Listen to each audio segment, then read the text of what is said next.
Assalamualaikum warahmatullahi wabarakatuh.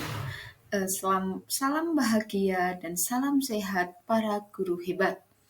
Pada kesempatan kali ini saya akan menampilkan diseminasi aksi nyata modul 1.4 yang saya buat dengan judul Implementasi Budaya Positif Melalui Keyakinan Kelas. Sebelumnya, perkenalkan, nama saya Eka Puji Heriawanti, JGP Angkatan 9, kelas 280 Kabupaten Temanggung.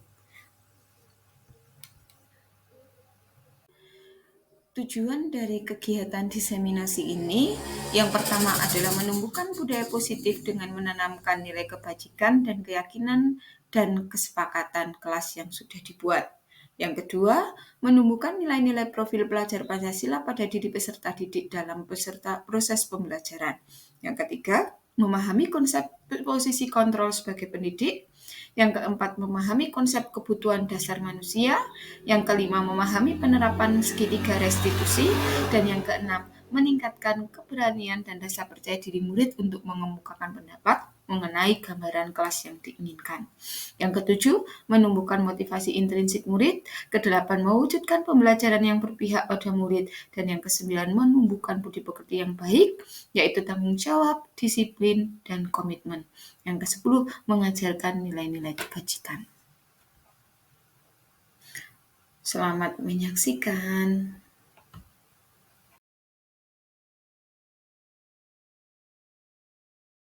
Bismillahirrahmanirrahim. Assalamualaikum warahmatullahi wabarakatuh. Alhamdulillahirabbil alamin wa bihi nasta'inu ala umuri dunya waddin. Assalatu wassalamu ala asrofil anbiya'i wal mursalin wa ala alihi wa sahbihi ajma'in, amma ba'du. Ingkang tansah kula taklimi beliau anu karom beserta ibu, kepada yang terhormat Bapak Kepala Sekolah, Bapak Wakil Kepala Sekolah, Bapak Ibu Guru, dan staf karyawan SMP Debaitus Sunan Plumbon. Saya pada acara siang hari ini sebagai pembawa acara akan membacakan susunan acara yang akan kita laksanakan pada siang hari ini. Yang pertama, pembukaan. Yang kedua, sambutan oleh Bapak Kepala Sekolah. Yang ketiga, acara inti yaitu pemateri oleh calon guru penggerak.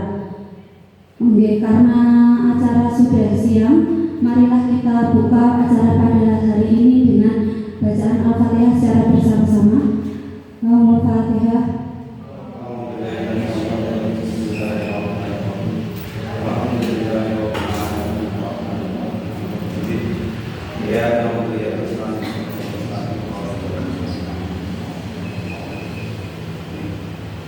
Baik, terima kasih. Semoga dengan bacaan Al-Fatihah yang tadi, acara pada siang hari ini akan berjalan lancar tanpa ada halangan suatu apapun. Acara yang kedua yaitu sambutan Bapak Kepala Sekolah. Kepada Bapak Ruswan SE saya persilahkan.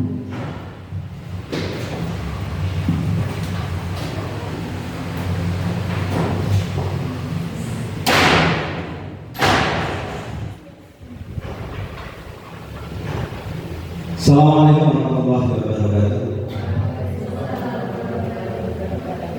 Bismillahirrahmanirrahim. Alhamdulillahirabbil alamin. Shallallahu wassalamu ala rasulillah wa ala alihi wasallam. Amma ba'du. Yang saya hormati Ibu Eka selaku guru penggerak penyaji sosialisasi pada kesempatan siang hari ini, pada Bapak dan Ibu calon guru penggerak yang saya banggakan. Alhamdulillah, puji syukur kehadirat Allah SWT yang mana pada kesempatan yang luar biasa ini kita masih dipertemukan dengan keadaan sehat walafiat, kesempatan sehat yang luar biasa di siang hari ini, dan semoga pada acara siang hari ini sosialisasi implementasi budaya positif di sekolah yang nanti akan disampaikan oleh yaitu UEK selaku guru penggerak di SMP Debaito Sunan Kumbot. Semoga berjalan dengan lancar tanpa halangan suatu apapun dan bermanfaat bagi Bapak Ibu pada khususnya dan pada siswa-siswi SMP Debaito Sunan Kumbot pada umumnya. Selalu salam kita aturkan pada junjungan kita Nabi Muhammad SAW yang kita tunggu-tunggu sahabatnya di dunia kiamat. Amin. Bapak dan Ibu yang saya hormati, pada kesempatan yang berbahagia ini, pertama saya mengucapkan banyak terima kasih pada Ibu Eka terutama yang sudah menyiapkan segala sesuatunya yang luar biasa. Dan terima kasih kepada Bapak Ibu yang nantinya bahasanya jadi peserta Bapak Ibu. Ya, peserta, jadi bukan berarti hanya sebagai peserta saja, tapi harapan kita nanti Bapak Ibu yang mengikuti acara ini bisa menindaklanjuti apa yang nanti disampaikan oleh beliau mereka dalam acara sosialisasi budaya positif di sekolah, di mana budaya positif di sekolah ini sangat penting karena tugas dari Bapak Ibu semua kaitannya dengan budaya positif itu yang artinya ataupun bisa dikatakan membiasakan hal-hal yang baik, hal-hal yang positif, baik dari tingkah laku maupun akhlak ataupun kepribadian. Intinya kita sebetulnya sudah melaksanakan hal itu, ya. Tapi lebih mantapnya nanti dari beliau UEK akan menyampaikan lebih detailnya, sama dalam teknisnya dalam kita mengelola ya kegiatan belajar mengajar di sekolah bersita kita. Yang pasti apa yang nanti sudah mau disampaikan sekali lagi untuk bisa diterapkan di sekolah kita, walaupun hanya ada 10 perwakilan dari Bapak Ibu, tapi insya Allah dengan 10 ini nanti bisa membantu untuk menjalankan program ataupun implementasi kaitannya dengan budaya positif. Intinya sekali lagi saya ucapkan terima kasih kepada Bapak Ibu semua, dan semoga pada acara siang hari ini sekali lagi diberikan kemudahan, kelancaran, dan menjadikan ilmu yang manfaat. Mungkin itu Bu Eka dan Bapak Ibu yang bisa saya sampaikan. Kurang lebihnya mohon maaf. Saya akhiri. Ihdinas shiratal mustaqim. Wassalamualaikum warahmatullahi wabarakatuh.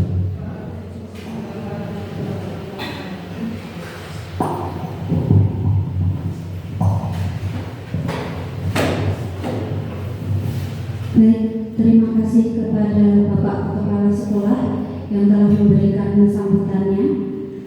Acara yang selanjutnya, acara ini yaitu pemateri dari calon guru penggerak kita kepada Ibu Eka Puji Heriawanti. Waktu dan tempat kami persilakan.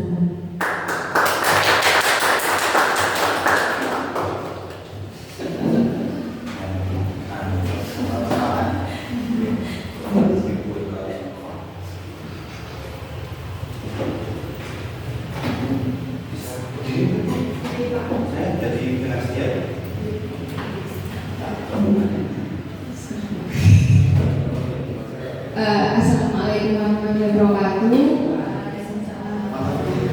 Sebelum saya menyampaikan dari diseminasi pada hari ini, izinkan saya untuk berterima kasih atas waktu yang teman-teman luangkan untuk acara hari ini.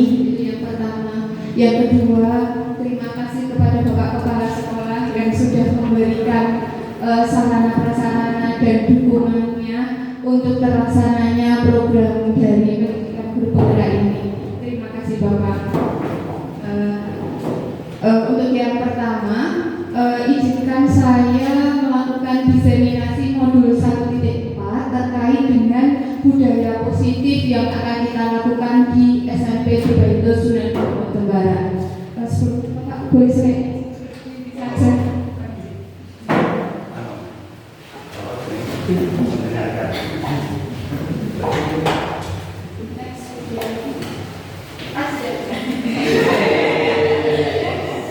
Perkenalkan sebelumnya para guru hebat semua. Jadi kalau di guru penggerak itu ada istilah guru hebat. Jadi semua bapak guru yang ada di sekolah itu dikenal dengan guru hebat.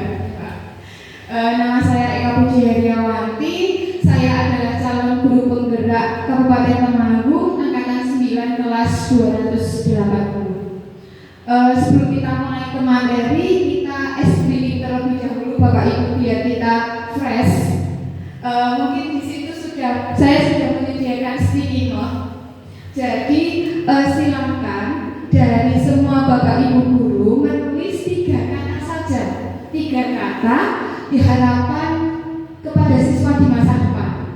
Contoh saya 3 kata. Berarti harapan saya ke siswa masa depan adalah 3S, senyum, sapa, salam. Seperti itu. Oh, berarti harapan saya untuk anak didik kita di SMP itu mereka punya sifat budaya positif 3S, senyum, sapa, salam. Seperti itu. Mungkin bisa dilakukan. Bisa. Pak Om, kalau resource juga boleh harapannya.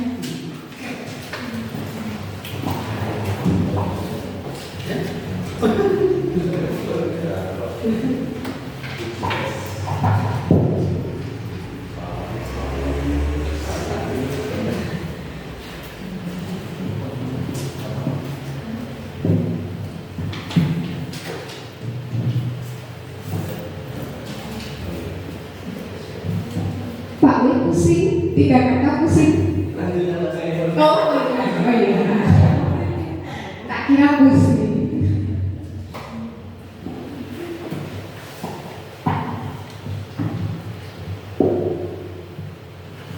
Sampun Pak.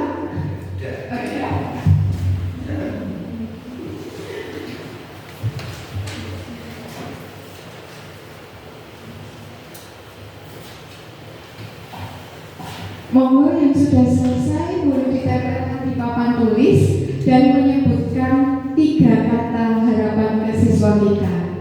Monggo, saya silakan. Namanya nggak tulis? Nggak usah Pak, nanti kan bicara di sini kemudian tempel. Bagus ya.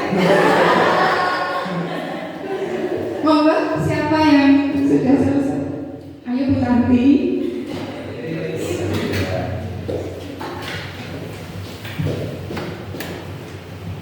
Tiga kata harapan untuk siswa kedua itu yang pertama adalah berakhlak, kedua berprestasi, dan ketiga beretika.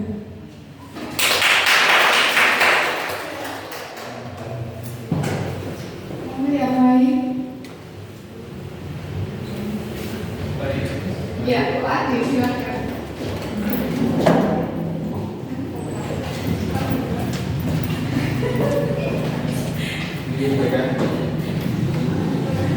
Baik, 3 kata dari saya itu ABC, aktif, berakhlak, dan cerdas.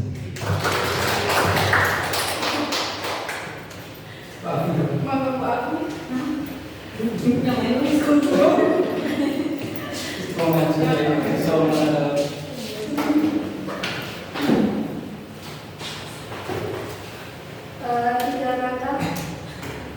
Tiga kata tentang harapan kepada siswa. Yang pertama, inisiatif, inovatif, dan kreatif.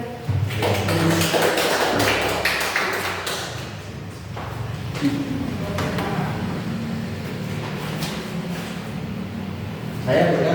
Ya, boleh Pak.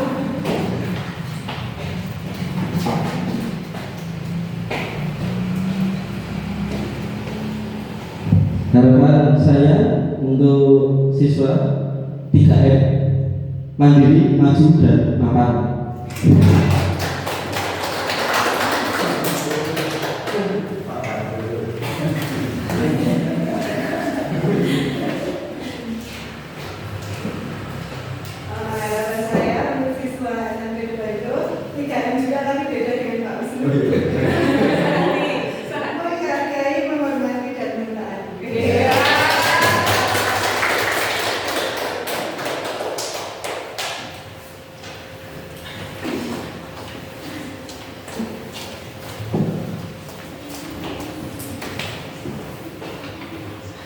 Tiga kata dari saya yaitu berkarakter, disiplin, dan teratur.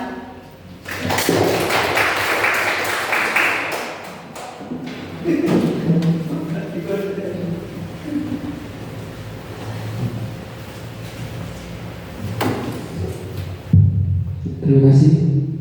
3 impian masa depan pada santri kita. Yang pertama, jelas kita menginginkan santri kita itu ada anak yang solih. Kemudian yang kedua, ketika di masyarakat itu bermanfaat. Yang terakhir, jadi teladan di masyarakat kelak ketika sudah berumah tangga.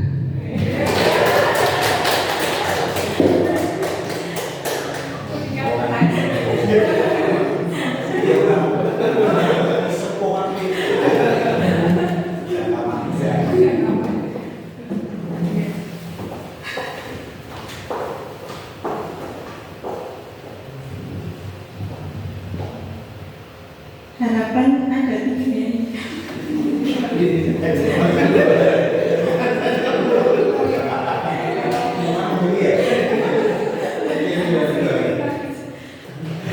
Yaitu cerdas, sopan, dan berkarakter. Nanti yang jatuh kita oh tidak.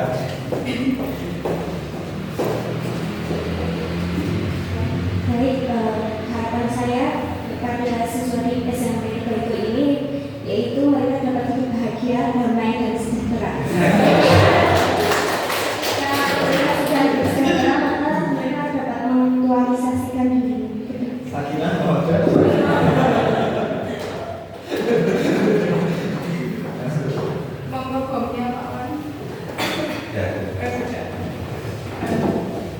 Terima kasih kepada semua teman-teman para guru hebat semua yang telah memberikan 3 harapan kepada siswa di SMP di Baitu di masa depan. Nah, nantinya dari harapan-harapan kita nantinya bisa terwujud itu dengan apa? Dengan budaya positif yang akan kita bentuk mulai dari sekarang. Seperti itu.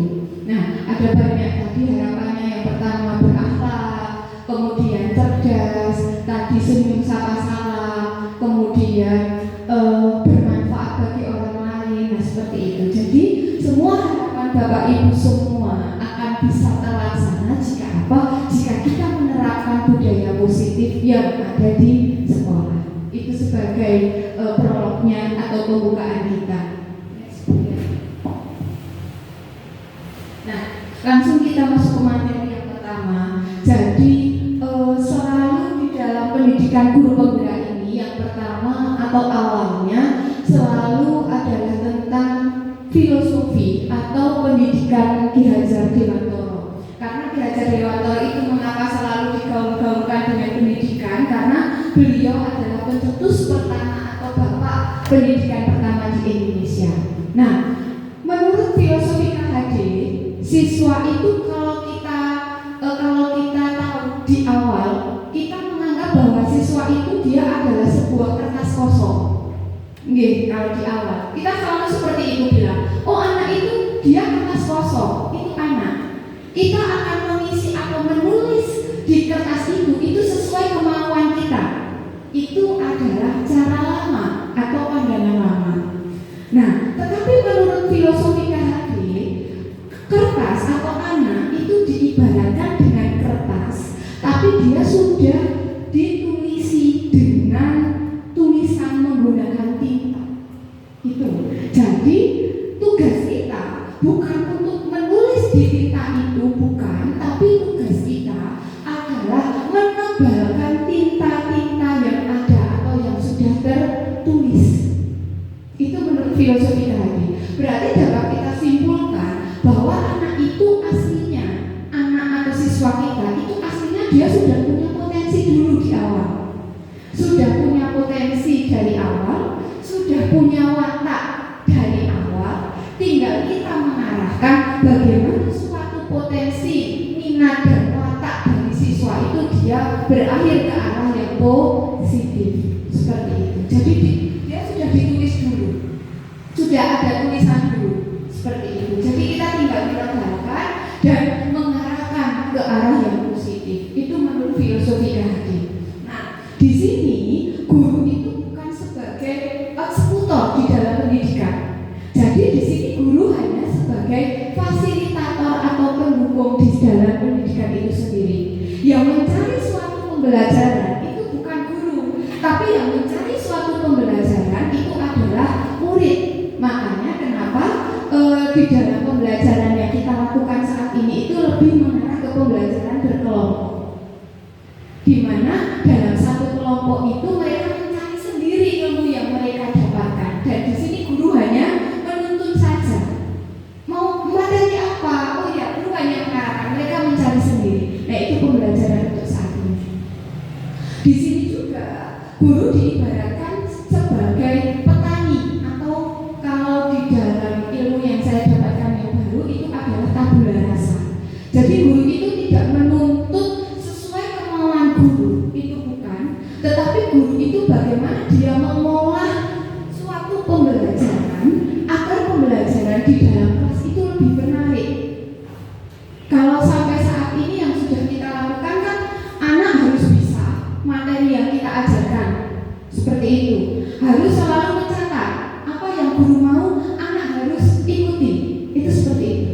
Tapi untuk pembelajaran menurut filosofi KHD, yaitu pelajaran yang merdeka, di sini guru itu seperti ibarat petani. Oh, bibitnya dia sudah ada, bagaimana seorang guru dia menyemai atau merawat bibit itu agar menjadi suatu produk yang unggul, seperti itu. Oh, berarti apakah diberi pupuk, apakah diberantas gulmanya.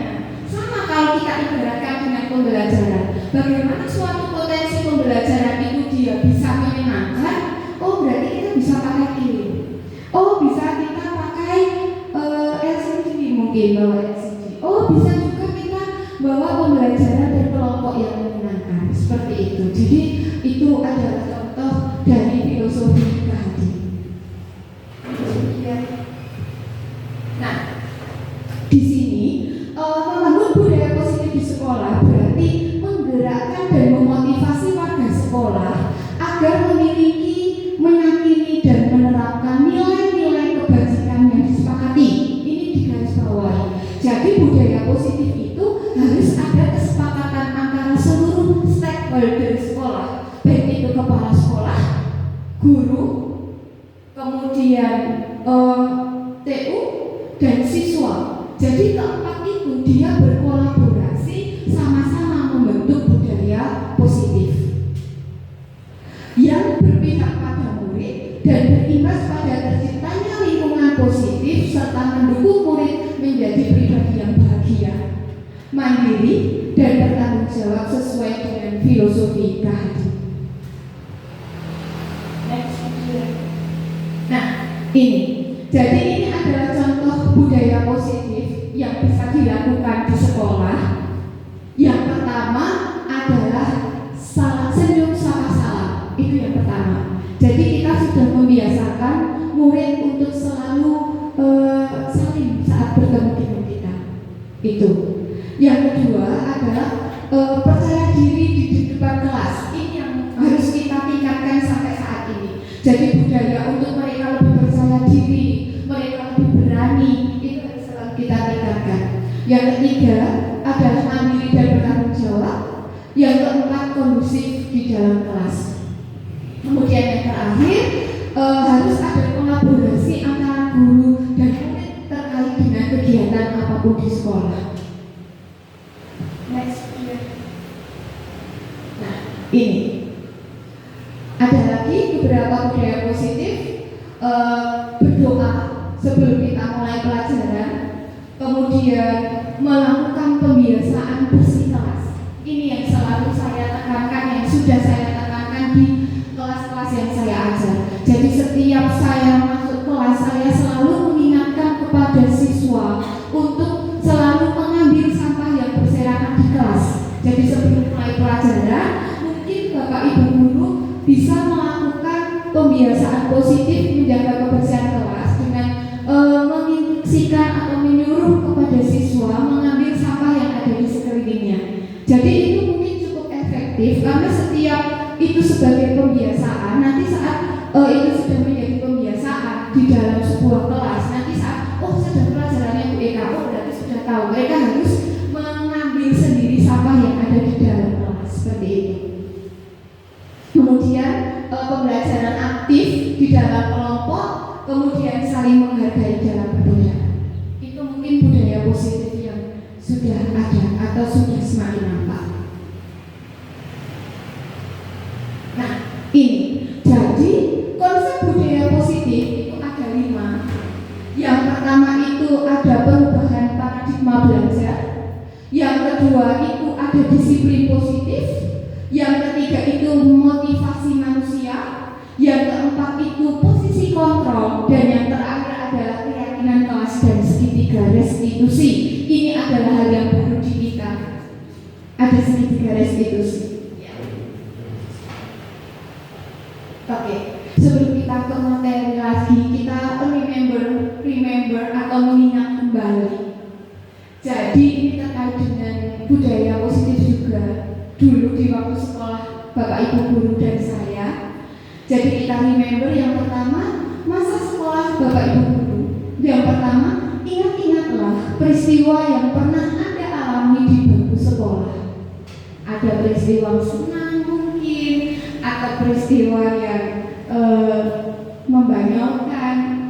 Mungkin ingat nggih Bapak Ibu. Kemudian yang kedua, peristiwa negatif apa yang pernah dilakukan yang masih senang sampai saat ini. Mungkin kalau ini mungkin ada yang bisa, ada yang melakukan, ada yang enggak, seperti itu. Mungkin saya persilakan beberapa Bapak Ibu guru untuk menceritakan remember kembali, mengenang cerita-cerita masa sekolah yang mungkin bisa berbagi sharing agar kita dapat menyimpulkan budaya positif di sini. Mungkin aku, Bapak, mungkin atau yang lain, saya persilakan.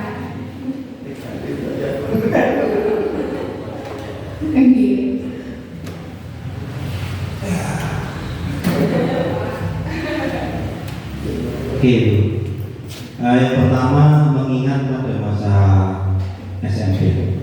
Itu jelas pada tahun 1996. 1996 SMP di Pegunungan dan jaraknya kurang lebih 3-4 kilo dengan jarak medan yang luar biasa. Kemudian bisa dikatakan itu setengah hutan. Nah, kalau sekarang sudah lumayan bagus. Dan itu jalan kaki. Jadi sering hal yang negatif itu yang pertama mesti terlambat. Dan kalau sekarang jelas ketika kita menggunakan kekerasan itu melanggar. Tapi pada zaman ataupun pada masa sekolah saya itu sudah biasa. Ketika telat dihukum dengan bentuk fisik, pertama mesti digajul. Digajul kakinya itu mesti, dan bisa dibuktikan karena beliau masih ada. Guru saya, kepala sekolah saya dulu itu Pak Tri Sadono, yang sekarang kepala MA. Itu guru SMP saya yang luar biasa disiplinnya, dan itu yang masa-masa SMP. Kalau masa-masa SMP negatifnya nggak begitu parah, ya luar biasa parah karena dari faktor pergaulan, dari istilahnya pergaulan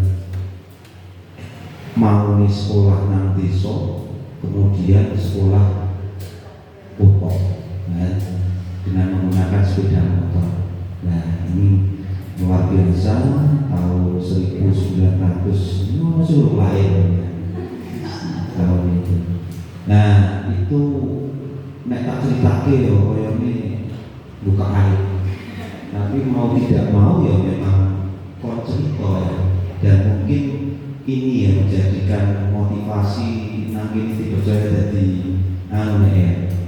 jadi pengalaman ketika anak itu nakal itu ribut itu jadi karena melihat dulu kelakuan diri. Sering kalau di SMA itu ya di samping bolos juga merokok, ya, merokok di kamar mandi, ya, dan pernah konangan, ya, pernah konangan dihukum dan bukan berarti dendam. Pada saat awal-awal saya ada di SMP sini, ya saya terapkan juga pengalaman negatif itu.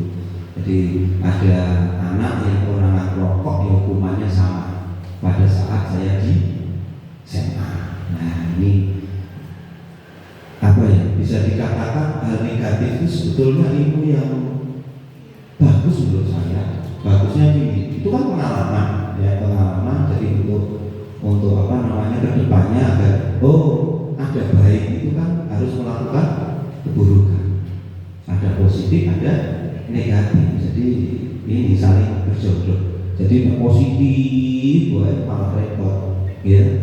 Terus saya mau buat positif, terus saya repot, ya. Mungkin kapan berdikarinya, ya, dimusuhi terus kalau, ya, karena positif terus. Mungkin itu banyak sekali. Jadi intinya itu pengalaman, intinya untuk kejadian dulu kala. Aja sini-sini ini kita nek kula asline nakal, ya. Wong ngerokok kalau bolosan sedol nakal kan. Gitu. Betul Pak Cing.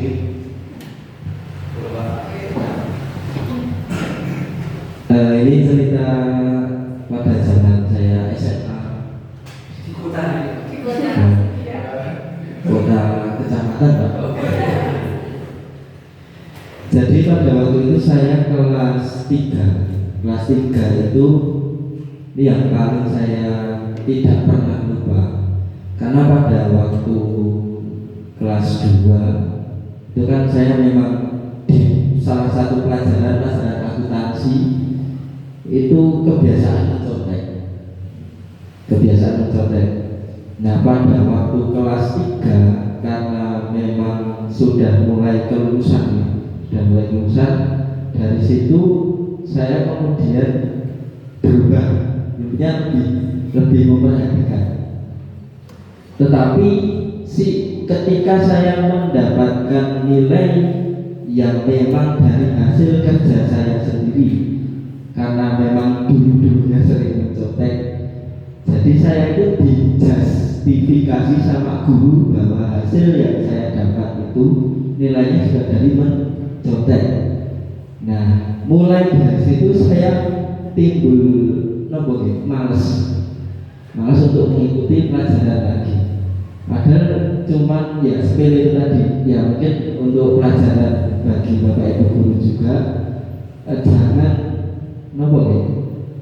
menjudge secara sepihak bahwa hasil yang didapatkan dari siswa itu memang benar mencontek. Siapa tahu itu hasil dia sendiri. Ya mungkin itu aja.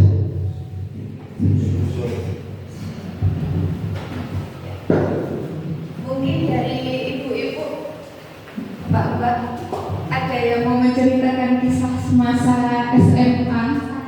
Oh ya, boleh.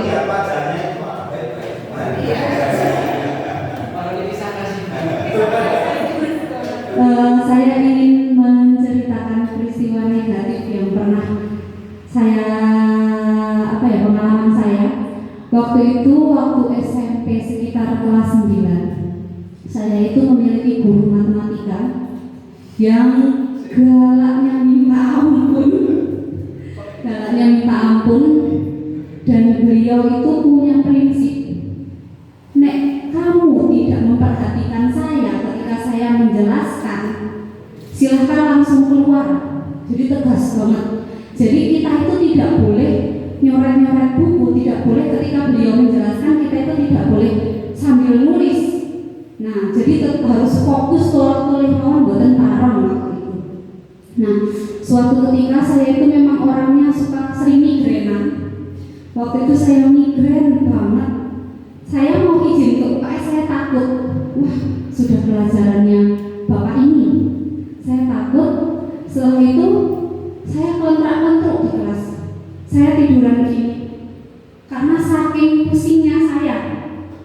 Nah, beliau menggunakan kemoceng langsung bangun gitu sama saya.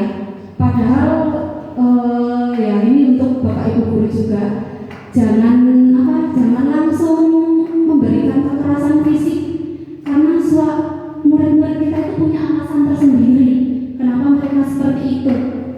Nah, untuk dampak positifnya saya juga menerapkan di kelas, tapi silakan perhatikan saya ketika saya menjelaskan. Jangan sambil nulis, jangan sambil ngobrol, jangan sambil gambar, bukunya ditutup semua, saya gitu. Nah, itu dampak positifnya. Terima kasih Bu Eka. Mungkin ada lagi. Bu Lina mungkin mengingat 15 tahun ke belakang. Oh, sudah lupa.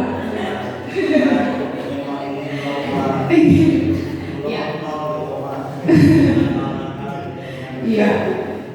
Cukup menarik ya, saat kita menceritakan in memoriam zaman dulu, benar sekali. Jadi pengalaman itu adalah guru yang sangat berharga. Jadi kata itu sangat memang ada seperti itu.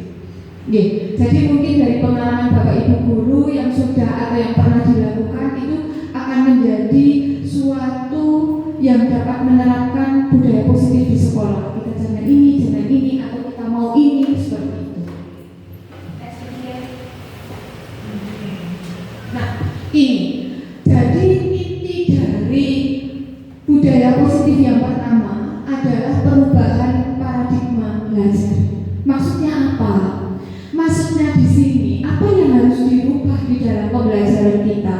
Yang harus dirubah dalam pembelajaran kita yang pertama adalah paradigma, cara pandangnya. Yang perlu yang perlu Bapak Ibu guru rubah di sini adalah cara pandang belajarnya. Dari paradigma stimulus respon ke pendekatan teori kontrol. Bagaimana itu stimulus respon? Contoh, saya gini sama Bu Elis. Gini. Mesti nanti Bu April tahu gitu. Itu yang namanya stimulus dan respon. Jadi kalau di dalam pembelajaran paradigma stimulus, apa yang mau kita lakukan ke peserta didik? Anak-anak, ayo semua memperhatikan Bapak Ibu guru. Mereka memperhatikan responnya. Itu yang namanya paradigma stimulus respon. Jadi kita memaksakan anak didik kita untuk melakukan sesuatu hal yang mereka tidak inginkan. Itu yang namanya stimulus respon. Kita melakukan reaksi, maunya kita, kehendaknya kita, karepe kita, mereka juga melakukan aksi seperti itu.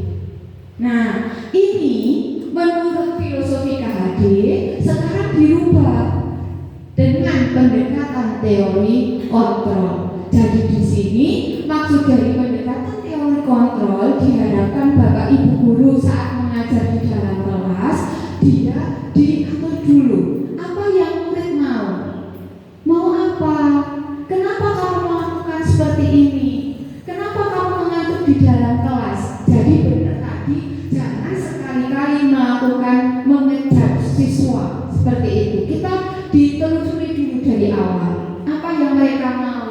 Mungkin ini susah untuk kita dilihat dari beberapa yang sudah kita lakukan, susah memang, tapi kita pelan-pelan melakukan ini seperti itu. Itu yang pertama. Jadi perubahan paradigma belajar dari menekan atau menuntut sesuai kemauan kita diubah dengan teori kontrol. Jadi kita mengedepankan berpihak pada murid, tetap dengan kita mengontrol guru sebagai fasilitator. Nah, ini dia. Jadi miskonsepsi di sini ada miskonsepsi atau kekaburan arti dari kontrol itu sendiri. Menurut kita, kontrol itu berarti kita berhak mengontrol atau mengatur murid kita sesuai hati kita. Itu yang kita mau atau yang kita pahami dari ini. Tetapi di sini miskonsepsi tentang makna kontrol itu yang pertama, ilusi atau pandangan guru itu mengontrol murid. Menurut kita kontrol itu seperti itu, tapi itu salah. Guru itu tidak bisa mengontrol murid di dalam pembelajaran. tapi guru itu dia harus sebagai fasilitator, menuntun. Yang kedua, ilusi atau pandangan bahwa semua penguatan positif, efektif dan bermanfaat. Contoh ini seperti ini. Jadi pernah saya melakukan ini di kelas 9, kelas putri. Saya selalu menguatkan kepada mereka, yo bisa ake sama orang tua, mereka sudah bekerja untuk kalian. Ayo toh serius. Saya selalu melakukan penguatan itu di kelas 9. Tapi hasilnya apa? Hasilnya nol, masih sama. Jadi menurut kita selalu memberikan penguatan positif kepada siswa. Itu sebenarnya kontroling menurut kita. Tetapi itu malah tidak efektif dan tidak bermanfaat sama sekali. Nanti kita cari tahu kenapa bisa seperti itu. Kemudian yang ketiga, ilusi bahwa kritik dan orang merasa bersalah dapat menguatkan. Ini juga salah. Ternyata saat kita membuat orang merasa bersalah atau siswa merasa bersalah, itu juga salah. Jadi terkadang kita seperti ini di dalam kelas. Misalnya bapak ibu guru gitu sudah capek-capek. Pernah nggak seperti itu nggak? Misalnya kita praktek di sini, itu tujuannya apa kita? Membuat merasa bersalah kepada siswa. Harapannya saat kita bicara itu kepada siswa, misalnya Pak Wisnu ya, misalnya saya pulang kakak gadek, harapannya kita. Tetapi tidak untuk siswa masa generasi Z sekarang itu tidak. Mereka tidak ada merasa bersalah, itu sudah tidak ada.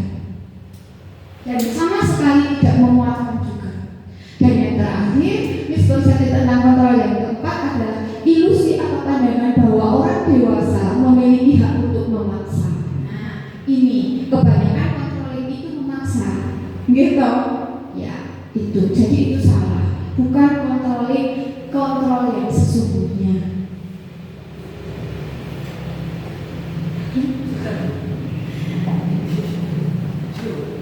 Ini tabel. Jadi ini adalah tabel terkait perbedaan. Nggak usah dicatat. Ya, apa-apa. Nah, di sini. Ini adalah disiplin positif. Jadi memaknai yang kedua, inti dari budaya positif adalah disiplin positif. Kalau tadi paradigma perubahan belajar. Kalau yang kedua adalah disiplin positif. Bagaimana kita memaknai sebuah disiplin positif di sekolah? Yang pertama, suatu disiplin dimaknai menjadi suatu yang dilakukan seseorang kepada orang lain untuk mendapatkan kepatuhan. Jadi ini, mereka menyadari bahwa mereka itu harus patuh terhadap tingkah laku. Yang kedua, disiplin juga berkaitan dengan cara mengontrol dan menguasai diri untuk memilih tindakan yang sesuai dengan nilai-nilai kebajikan. Dan yang ketiga, tujuan dari disiplin positif di sini adalah menanamkan motivasi internal. Nah, jadi yang semasa sekarang, kenapa mereka melakukan disiplin? Karena bukan motivasi internal dari diri mereka. Mereka melakukan sifat disiplin karena ada motivasi eksternal dari luar. Itu. Nah, perlu yang kita tanamkan di sini adalah motivasi yang bersifat internal, yaitu menjadi orang yang mereka inginkan dan menghargai diri sendiri dan menghargai orang lain dengan nilai-nilai yang mereka percaya. Jadi dapat kita simpulkan kalau budaya atau disiplin positif itu yang pertama ada wujud kepatuhan dari seorang siswa atau murid atau seluruh stakeholder sekolah patuh dulu. Yang kedua, di sini ada sistem controlling dan menguasai diri. Dan yang ketiga, ada sistem motivasi internal dari diri dalam mereka, bukan dari luar pengaruh luar. Next video. Disiplin.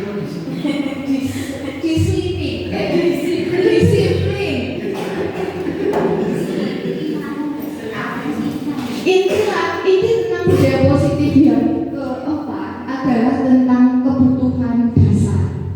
Ini jadi kita semua manusia, nggak hanya peserta didik, itu punya 5 kebutuhan dasar pada umumnya, Bapak Ibu. Kebutuhan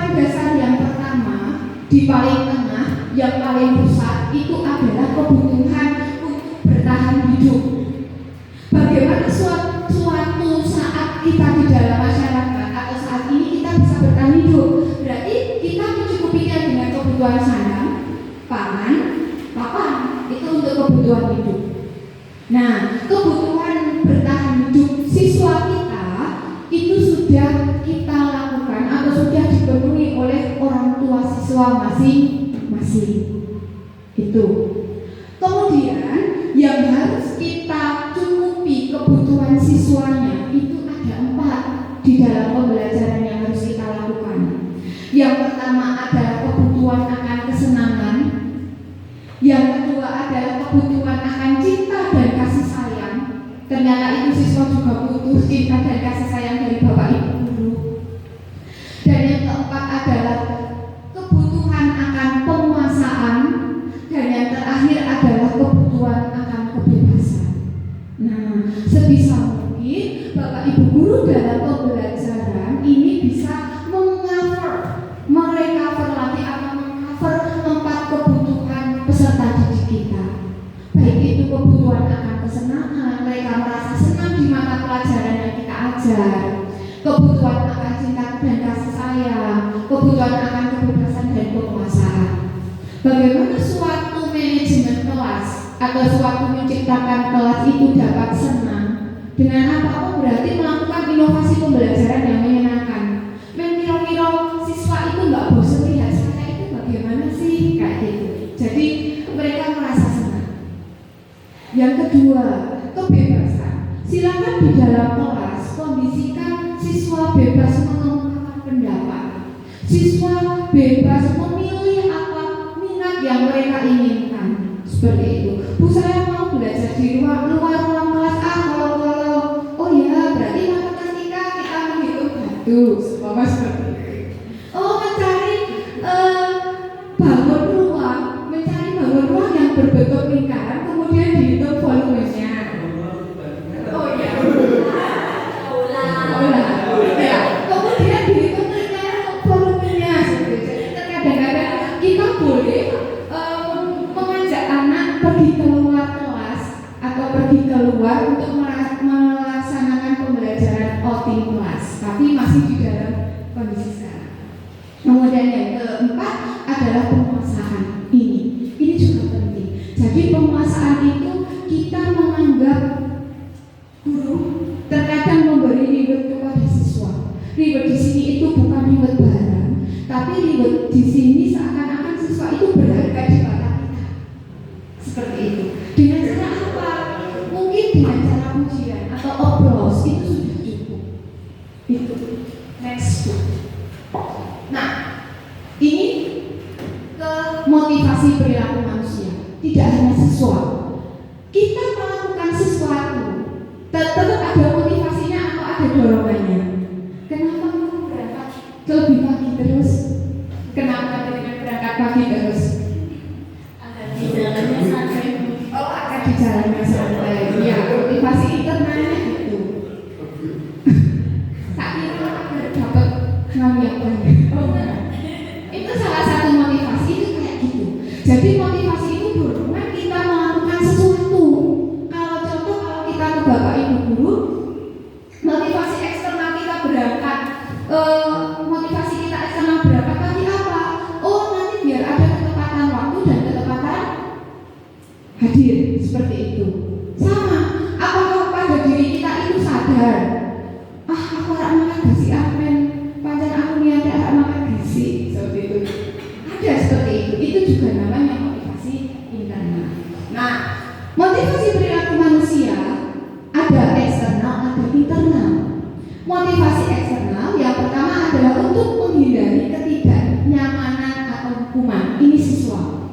Kenapa siswa kok selalu mereka berdisiplin di kelas? Karena mereka menghindari hukuman yang diberikan oleh Bapak Ibu guru, berarti dari gurunya. Yang kedua adalah untuk mendapatkan imbalan atau penghargaan dari orang lain. Itu mereka melakukan disiplin karena mereka aku arah oleh arah ini aku arah oleh kakak. Tetapi di sini juga ada motivasi internalnya, yaitu untuk atau penghargaan. Salah, ini belum tak dimengerti. Jadi motivasi internalnya di sini memang suatu yang lahir dari diri mereka sendiri. Dia sadar. Kenapa dia melakukan sikap disiplin? Karena dia sudah menanamkan keyakinan-keyakinan yang ada dalam dirinya. Itu.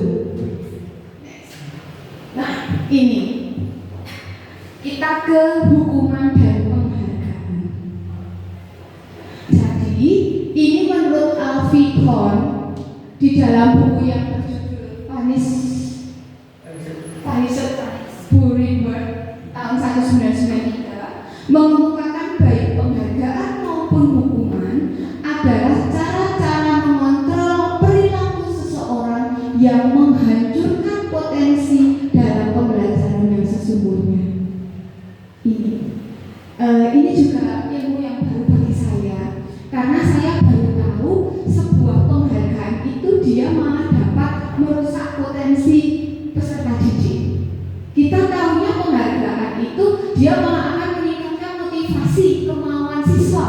Kita tahunya seperti itu. Ternyata menurut buku yang dikeluarkan tahun 1993, dia mengemukakan bahwa cara baik itu hukuman dan penghargaan itu malah dia dapat menghancurkan potensi dalam pembelajaran yang sesungguhnya.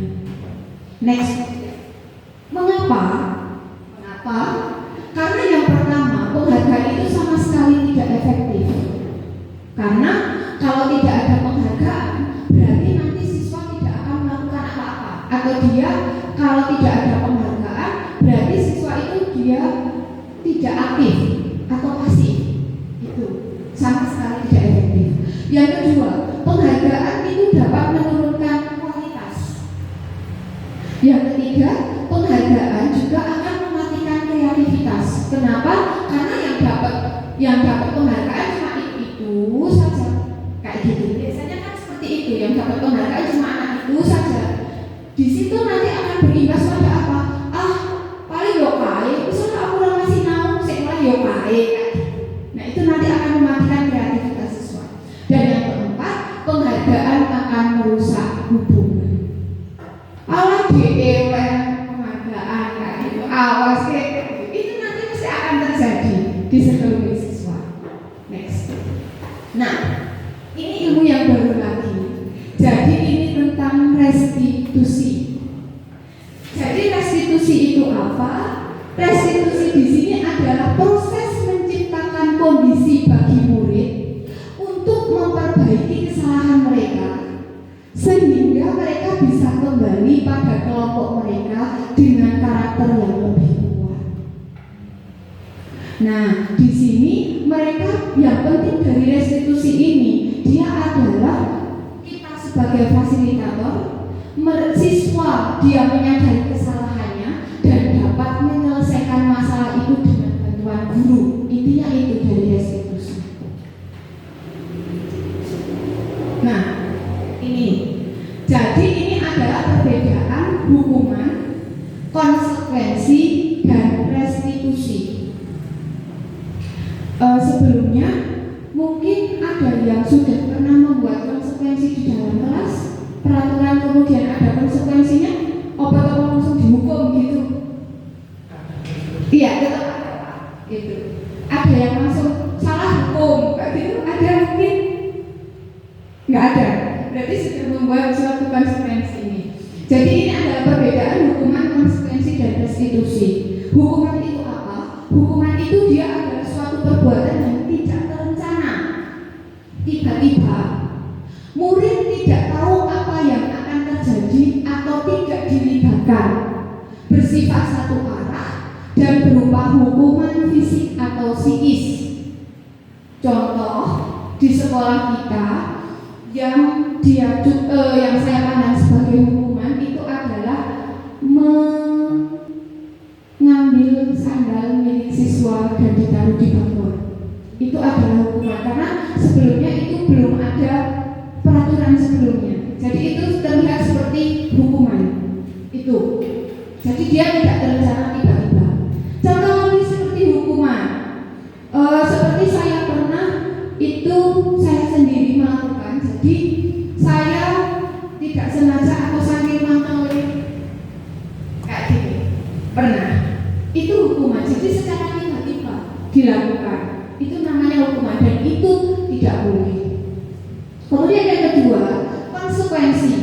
Konsekuensi itu dia terencana, disepakati sesuai aturan, murid tetap dibuat tidak nyaman, sikap guru memonitor murid. Bagaimana kita membuat konsekuensi di dalam kelas? Berarti kita membuat peraturan dulu Bapak Ibu di dalam kelas. Ayo kita membuat kesepakatan kelas bersama. Hadir saat guru hadir di dalam kelas, semua siswa sudah masuk. Itu rule-nya atau aturannya. Punishment-nya apa? Oh berarti kalau masuk di dalam kelas terlambat, silakan untuk mengikuti pembelajaran di luar kelas. Jadi anak itu sudah mengetahui dulu karena sudah ada kesepakatan yang kita buat.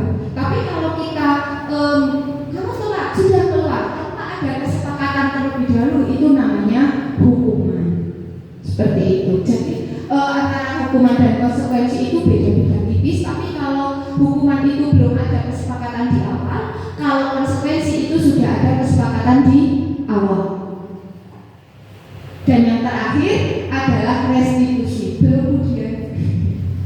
Jadi kalau tadi restitusi menciptakan kondisi baik bagi murid untuk memperbaiki kesalahan, kolaborasi antara murid dan guru yang mengajarkan murid untuk mencari solusi sendiri. Jadi ini kalau restitusi, murid ada masalah, kita saling mencari bersama-sama masalah yang dihadapi atau solusi dari masalah itu sendiri. Nah, yuk kita aplikasikan. Jadi ya, nggak bisa. Ini itu adalah contoh dari konsekuensi, hukuman dan konsekuensi. Konsekuensi dan hukuman. Mungkin bisa ada yang bisa menjelaskan kenapa nomor 1 bisa konsekuensi bukan hukuman. Budi terlambat 10 menit mengikuti pelajaran olahraga. Murid-murid yang lain telah melakukan pemanasan dan sedang bermain bola basket. Pak Sidik melihat Budi terlambat hadir dan mengatakan bahwa Budi harus keliling lapangan sebanyak 2 kali. Kenapa itu disebut konsekuensi bukan hukuman? Kesepakatan di awal. Ya, karena pada itu juga terkait dengan pembelajaran olahraga. Ya, jadi kalau pembelajaran olahraga kan juga harus pemanasan seperti itu.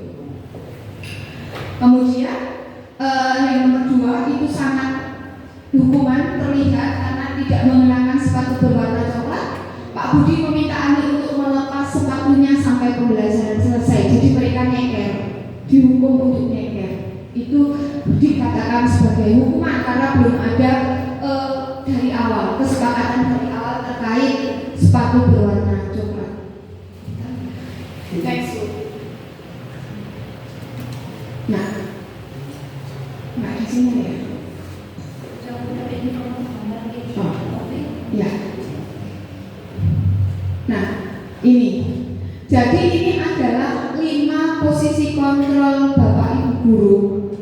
Yang pertama adalah penghukum. Yang kedua adalah pembuat merasa bersalah. Yang ketiga adalah teman. Yang keempat adalah pemantau dan yang terakhir adalah manajer. Jika ekspres aja dikeluarkan. Nah itu aja biar terlihat itu deh. Selesai. Ya.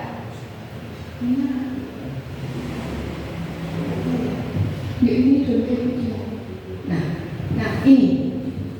Menurut di sini posisi Bapak Ibu guru itu sekarang di mana dalam mengatur kelas? Apakah penghukum atau pembuat merasa bersalah, teman, pemantau atau manajer yang sudah sampai saat ini dilakukan? Teman. Oke. Silakan ada yang mau cewek-cewek ya ketika oh Bu Elsa kenapa Bu Elsa menyebut sebagai teman Bu Elsa? Karena kita sebagai guru itu saling bekerja sama dengan siswa, jadi saling bekerja, saling belajar bersama Dan menganggap siswa itu sebagai teman. Mungkin ada yang lain yang mirip. Bu Lina mungkin sudah menganggap sampai saat ini posisi kontrol kita itu di mana? Apakah kita sebagai penghukum di kelas atau membuat merasa bersalah. Saat itu saya, guru saya, kayak gitu. Atau teman, atau pemantau, atau manajer. Mungkin ada yang mau menambahkan idenya. Pak Adi mungkin. Betul. Apa ya? Waduh. Pujian mungkin. Masih bingung sekarang kita posisinya di mana? Iya. Apa semua dilakukan? Penghukum yo iya. Membuat merasa bersalah yo iya. Teman yo iya. Cuma mantau gini doang yo iya. Manajer ya iya. Itu belum sampai. Oh belum sampai manajer ya. Itu. Jadi ini adalah posisi kontrol seorang guru yang baik kita sadari maupun tidak. Itu.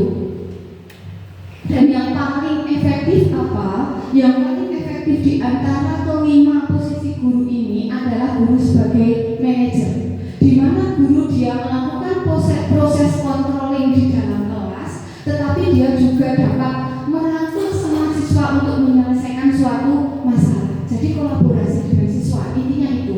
Kenapa kok kamu ada masalah? Alasanmu kenapa kok tidak memakai sepatu? Oh sepatu saya di pondok dulu, gila, semuanya itu. Jadi itu yang namanya controlling sebagai manajer. Next ya. Nah, berkaitan dengan budaya positif, sebelum kita membuat budaya positif di sekolah, kita juga harus membuat keyakinan kelas terlebih dahulu. Keyakinan kelas tersebut itu berkaitan dengan tadi peraturan-peraturan yang sudah kita sepakati bersama. Kenapa anak kok selalu melakukan pelanggaran di kelas? Karena mereka belum ada keyakinan atau nilai-nilai yang ada di dalam hatinya. Seperti itu. Nggak apa-apa.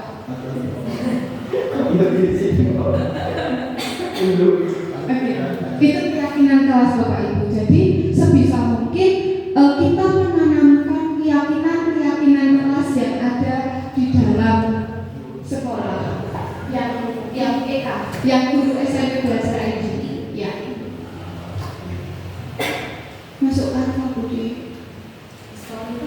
Iya.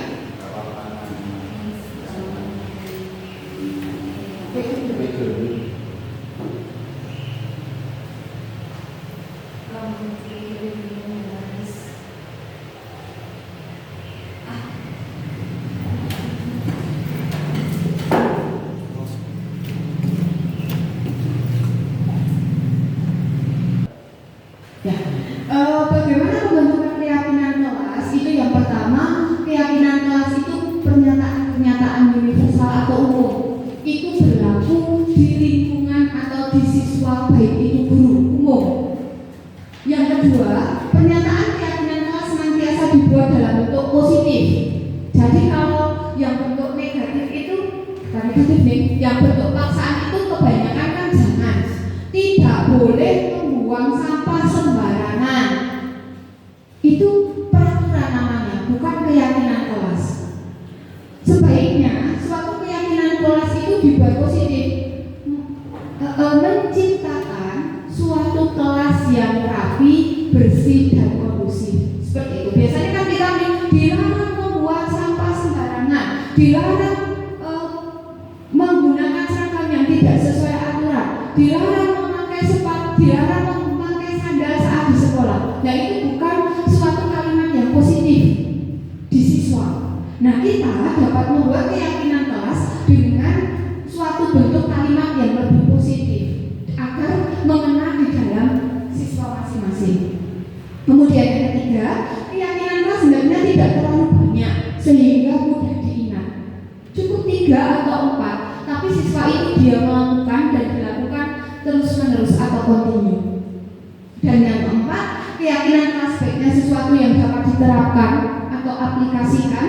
Dan yang kelima, semua warga sekolah hendaknya berkontribusi dalam pembuatan keyakinan kelas lewat curah pendapat ini. Jadi keyakinan kelas itu enggak hanya pemaksaan dari Bapak Ibu guru di kelas itu tidak, tapi keyakinan kelas itu dibuat atas dasar kesepakatan bersama antara guru dengan siswa. Jadi mereka benar-benar itu keyakinan yang dibuat bersama. izin seperti itu. Itu yang ditanamkan, harus ditanamkan. Next. Nah, ini yang baru lagi, segitiga restitusi. Kalau tadi restitusi itu mengembalikan ke posisi awal sehingga menguatkan karakteristik siswa atau karakter siswa. Kita dapat melakukan restitusi dengan apa? Dengan model yang namanya segitiga restitusi. Nah, segitiga restitusi itu bagaimana? Jadi proses restitusi itu sendiri, kita ulang lagi, adalah proses menciptakan kondisi bagi murid untuk memperbaiki kesalahan sehingga mereka bisa kembali pada kelompok mereka dengan karakter yang lebih kuat. Next, bagaimana penerapan segitiga restitusi ini? Jadi nanti ada 3 tahap yang dilakukan dalam segitiga restitusi.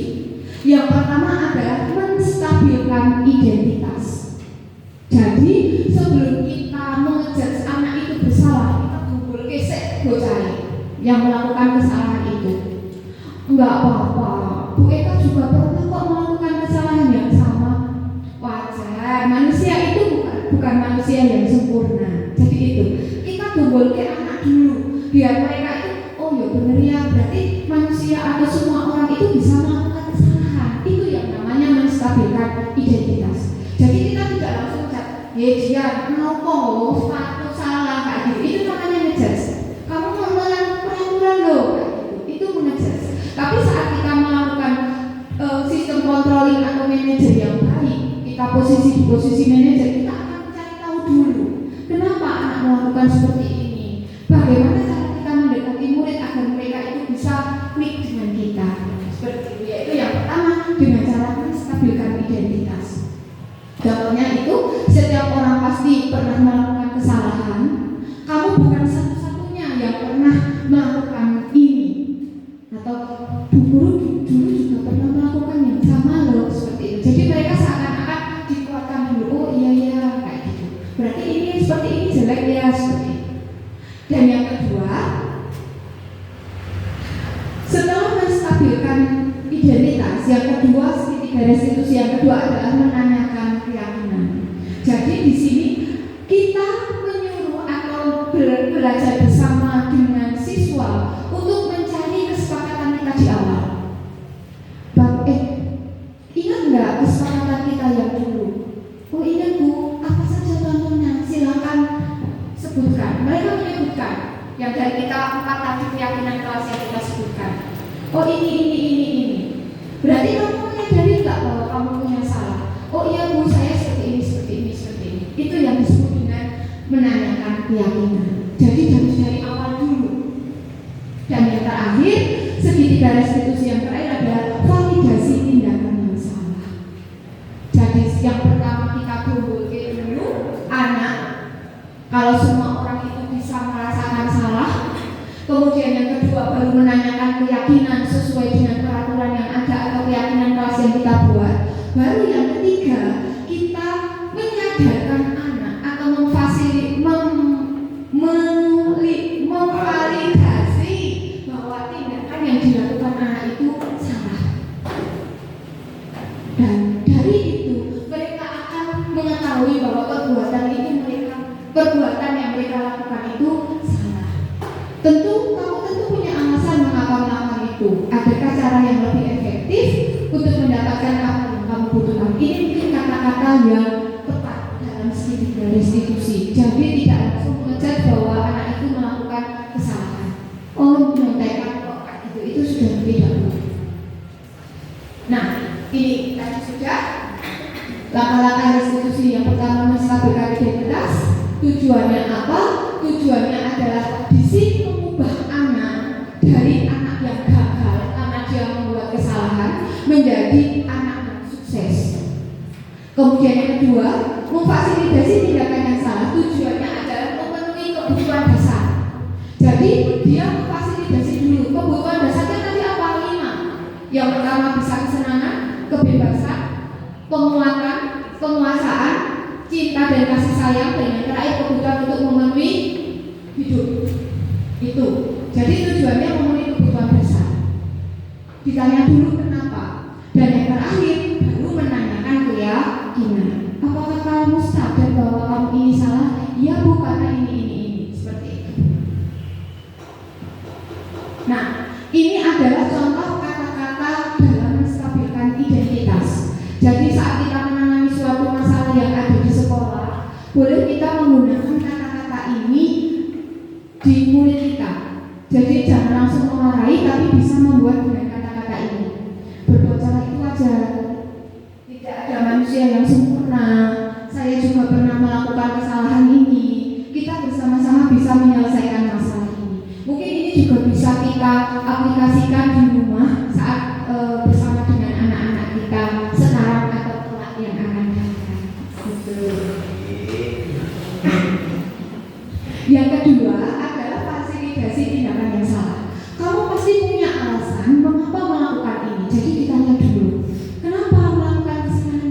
Nah, kita ke praktek segitiga restitusi. Mungkin ada yang mau praktek? Tidak ya? Sudah tahu ya? Mungkin saya akan menayangkan praktek segitiga restitusi yang saya pernah lakukan di sekolah ini. Saya pernah, tapi itu sama sekali sampai sekarang karena mungkin itu belum mengenai siswa, jadi orang itu masih melakukan kesalahan. Jadi saya mengorek 9F yang namanya Rojina Najwa ujian kan, jadi dia kan sering memakai lipstick di kelas, ya lipstick, kemudian saya restitusi. Tapi sampai tadi saya masuk kelas 9F itu masih sama, berarti restitusi saya belum berhasil, mungkin seperti itu. Nah, mohon izin saya tayangkan.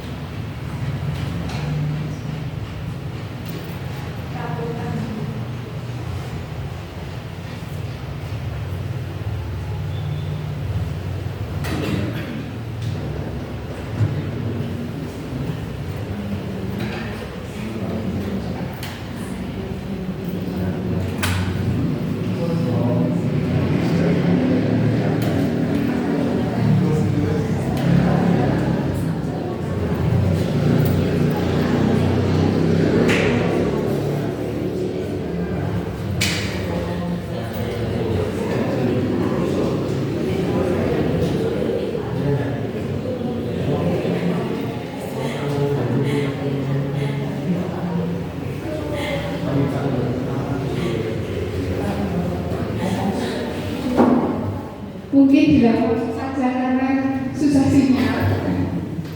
Next aja kemudian. Next aja. Ya, itu. Lanjut. Nah, dapat kita simpulkan bahwa lingkungan yang positif sangat diperlukan agar pembelajaran yang terjadi adalah pembelajaran yang berpihak pada murid. Ini. Jadi muara dari lingkungan yang positif atau budaya yang positif itu adalah budaya yang berpihak pada murid. Buat murid itu menyenangkan di kelas yang kita ajar. Buat murid itu merasa mereka merdeka di kelas yang kita ajar. Seperti itu. Jadi tidak ada pemaksaan di dalam kelas satu pihak atau teacher center di dalam kelas yang kita ajar.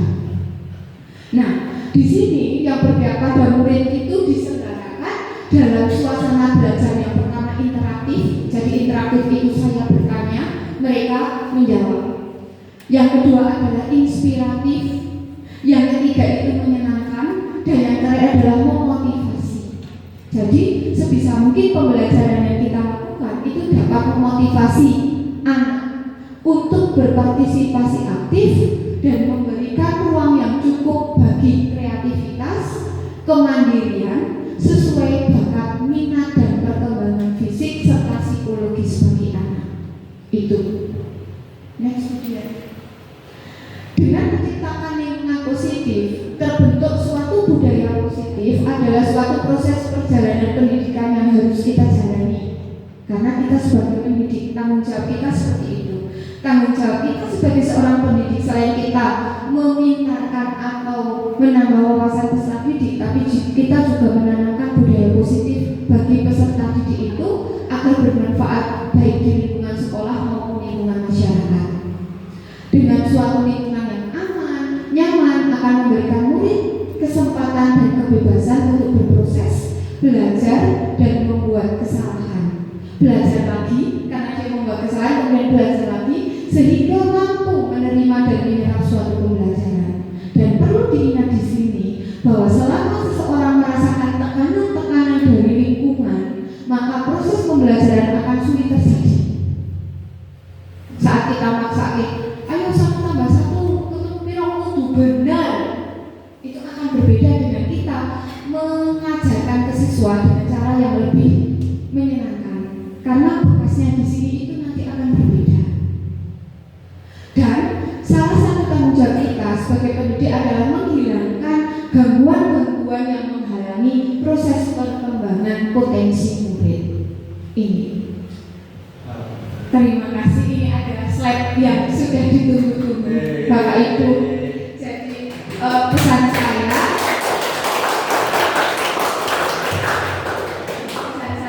kita sebagai seorang guru itu yang pertama harus tergerak itu dari diri kita sendiri untuk selalu keluar dari zona nyaman. Kita tergerak dulu, kemudian kalau kita sudah mempunyai kemauan untuk tergerak, akhirnya kita bisa bergerak mencari apa yang kita cari, dan akhirnya